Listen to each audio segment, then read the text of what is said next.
Hi, I'm Barry Brickey with the Kingsport Fire Department. Today we're going to talk about some of the great things that the fire department is doing for our community here in Kingsport. And today I have with me one of our firefighter paramedics, Terry Arnold. How you doing, Terry? Doing pretty good. Now we're going to be talking about an AED. Now a lot of people, they think we may be looking for those in the desert or something like that, but that's not what this is. Tell us a little bit about what this box is here on the table. An AED, what it does is we put it out in the community and we have them on different rescue vehicles. What it does is it provides a shock to the heart. The heart's full of electricity, and what this does is it sends a current through the heart to try to get the heart restarted in the correct manner. What happens when you have a heart attack, go into cardiac arrest, is your heart, the electrical activity in your heart is messed up. So what we do with the AED, we bring it in, put it on you, and send electrical charge through your heart, and hopefully it'll start back in the right way. An AED really is a great life-saving tool. Actually, if an AED is used prior to EMS arrival, it doubles your chance of survival. So, in a nutshell, it's pretty much it's one of the best life-saving tools prior to us getting there and when we get there. Now, when people think about these defibrillators, they're thinking about what they've seen on TV, where an ambulance comes in, or firefighters, paramedics come in, or on a doctor's show where they say, well, clear the table, and they put the pads on somebody, and you see the shock and they jump up. Now this is not quite that, is it? No, this is actually a real hands-off type machine. Not a lot of hands-on goes along with this. This is for the layperson in the community to use. It's real user-friendly. There's pretty much just 2 or 3 buttons on it that makes it's not real intimidating. What we do with this is it's out in the community, in the malls, in different buildings throughout the city. They're all everywhere. What we do is it's made to take off the shelf, set it down, put the pads on the patient, hook it up, and it talks you through the rest of it. It tells you exactly what to do and when to do it, and illuminates it on the screen of what to push when you need to. Now here in just a few minutes, we're going to be actually seeing some videos that'll show you what to do with one of these if you're going to encounter one. But right now, what the fire department has been working on is getting these in public buildings here inside the city. I know that they're going to have one down at Allendale, also in the RCAT building and the higher education buildings. What are maybe some of the other places where we would like to see these in the near future? I'd like to see them. Well, we all would like to see them in all the city schools. From high school to elementary schools to middle schools. They're beneficial in every grade and every age group, so we'd like to see them in all the schools. All right, well, we're going to go to a video real quick and see one of these AEDs in action.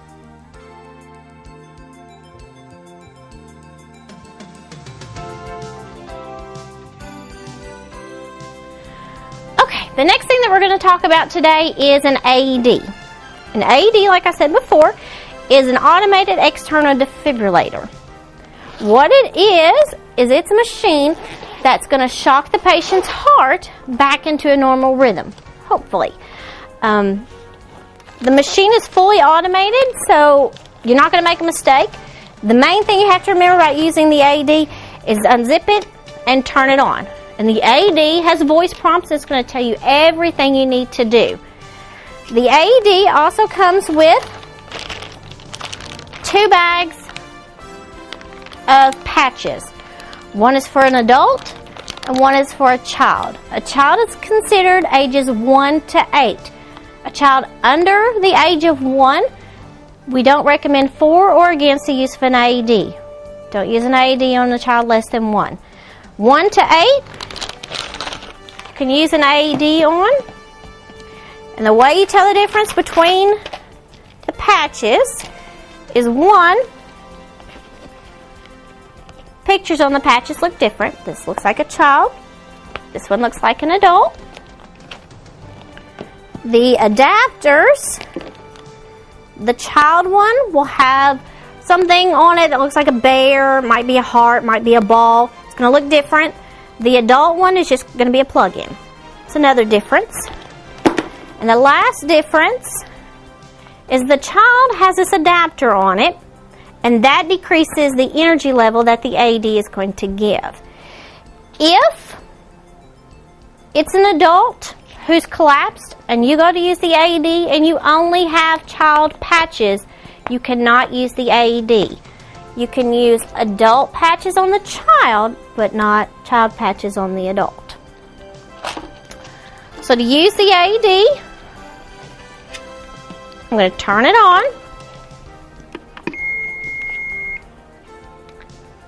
And it's going to tell me what to do. Apply pads to patient's bare chest.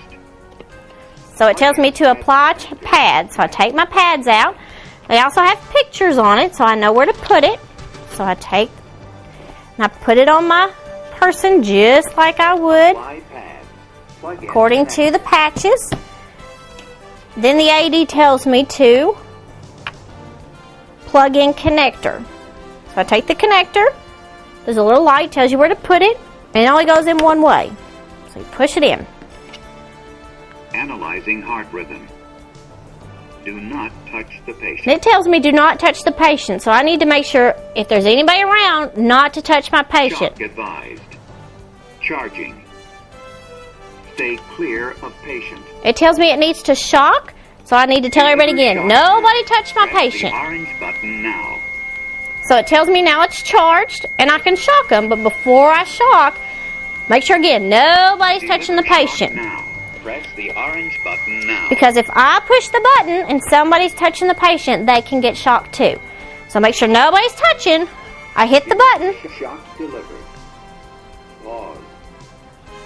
If needed, begin CPR. It's going to shock, and then I need to immediately begin CPR.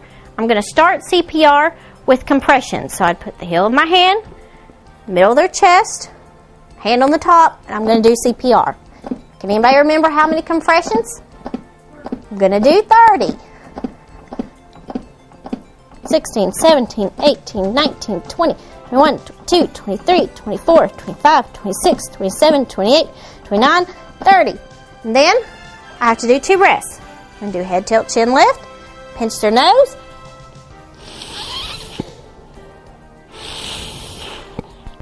Then I would do my compressions again. Once you have applied the AED to the person, you never take the pads off. The only person who should take the pads off are EMS when they get there. Because once you put them on, the AED is going to count down 2 minutes. And then it's going to reanalyze, it's going to tell you to clear, and it's going to see if that patient needs to be shocked again. So once you put it on, you leave it on. There's a couple things that we need to think about before we use our AED. We want to think about if our patient's in water, because remember, this is going to shock. So if our patient's in a puddle of water, we need to move the person out of the water, dry them off, and then apply the AED. We also want to look for and see if they have a pacemaker, because they might have a pacemaker. Looks like a little circle right under the skin on their chest, and it's still okay to use the AED for that person. You just don't want to put the pad right on top of the pacemaker. So you want to move it to the side if you see one. You can use an AED on anybody that has collapsed and you're doing CPR on. So once you call 911, you want to also tell them to get an AED if they have one. When they bring it, that's when you want to open it up, turn it on, follow your prompts. Well, I hope you learned a lot from that video. Now, if you're in a situation where you're out in one of our public buildings here in Kingsport, look for one of these signs. And that sign will indicate that there's an AED present. Now, if someone were to collapse and they need some emergency care, it would be a good idea to go ahead and get that out and to follow the instructions and see what you need to do, because you may help save a life. Now, if you'd like to get more information about this, or if you'd like to see more of this video, you can go to mytown16.com, or you can call us at the Kingsport Fire Department at 423-229-9440.